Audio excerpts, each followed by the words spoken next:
Hello, ladies, gentlemen, and helium neon lasers. I am Chains. Welcome to the Chains Project. Today's reading is the story of Noah and his sons. Genesis chapter 9, verse 18 to 28.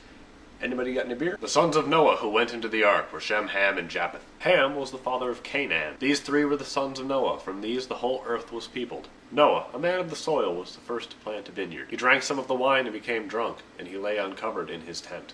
And Ham, the father of Canaan, saw the nakedness of his father, and told his two brothers outside. Then Shem and Japheth took a garment, laid it on both their shoulders, and walked backwards and covered the nakedness of their father. Their faces were turned away, and they did not see their father's nakedness. When Noah awoke from his wine, and knew what his youngest son had done to him, he said, "Cursed be Canaan, lowest of slaves shall he be to his brothers." He also said, "Blessed by the Lord my God be Shem, and let Canaan be his slave. May God make room for Japheth, and let him live in the tents of Shem, and let Canaan be his slave." After the flood, Noah lived for 350 years. All the days of Noah were 950 years, and he died. Alright, so let's remember Noah's kids, Shem, pork products, and Japheth. Noah then decides that he wants to make a bunch of grapes, makes some wine, gets drunk, because that's what you do when you got wine. He decides to take all of his clothes off and sleep in his tent with the door open. Ham comes by and is like, Dad's naked, guys, check this out. And then his two brothers are like, we should probably walk backwards with like a robe on our shoulders so we don't look at our dad, because that'd just be gross. And so they do that. Noah's like, dude, Ham, why'd you make fun of me? That's not cool. Your son is now a slave of your brothers. That's what you get. I mean, this is what happens. And then he blesses Shem and Japheth, and they're like, alright, awesome, cool, killer party. And then Noah dies. Alright, first thing first, that's the first vineyard, first alcohol, first drunk person, first person getting naked, passing out because of alcohol. All in one, that's like a quadruple first word score. We're not even playing Scrabble. Noah is good at this.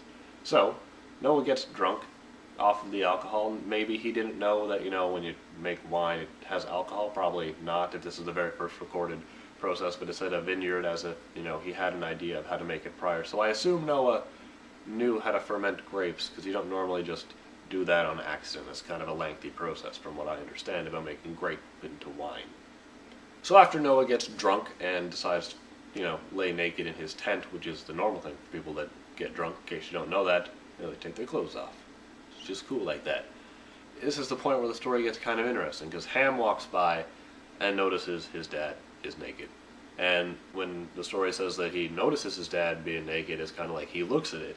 But then when Noah wakes up, he sees what Ham has done to him, which kind of makes it seem like Ham did something to him, which is where a lot of people get the idea that there was some kind of like a homosexual gay act done on Noah, which would just be kind of gross and weird, because number one, it was his kid, so that's like incest.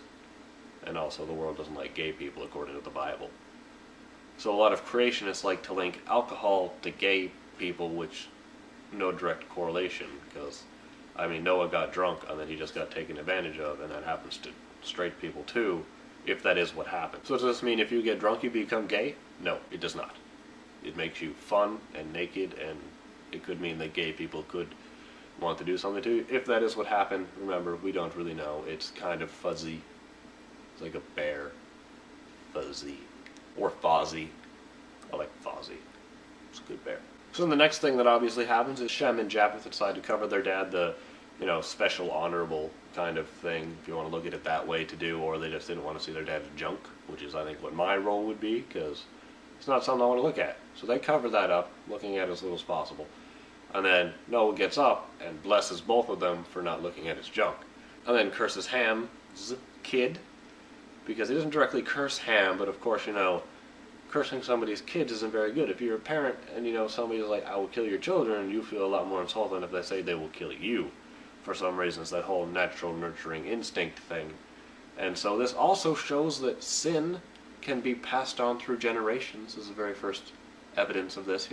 Ham did something bad, his kid gets screwed, and all of his kids' descendants after that accordingly, which really sucks if you're Ham's kid. So then the Bible gives us some more numbers about Noah's age, and we can use this for fun. Noah lives to be 950 years old, and if we do some math and fancy calculations, and we call the Chinese guy who's good at math, unlike the other Chinese guy who I know who's not good at anything, we get to around about 2006 years since the start of creation. That's a long time. Noah lived for about half of it. Is this realistic? No. As we've gone over before, living to be a millennia years old is highly improbable, even with magic. I mean, Harry Potter, he can't even do it, and he's British. So what is the moral of this story? Basically, respect your parents. That's the gist of it. I mean, what the story is saying, it's a very hyperbolic story saying that, even if your parents do something stupid, like get drunk, or then get naked, and fall asleep, it's still not okay to make fun of them, even though I would do that, and I'm sure lots of people would, because my dad can't take a joke. But what it's saying is you need to respect your parents because you owe them. They gave you life. Give them a hug every now and then. Don't burn their house down. Yeah, don't. That's not a good idea ever. Just don't burn anything. Ever. And you want to do the right and honorable thing that Shem and Japheth did. They did the highest possible, like goody two-shoes thing.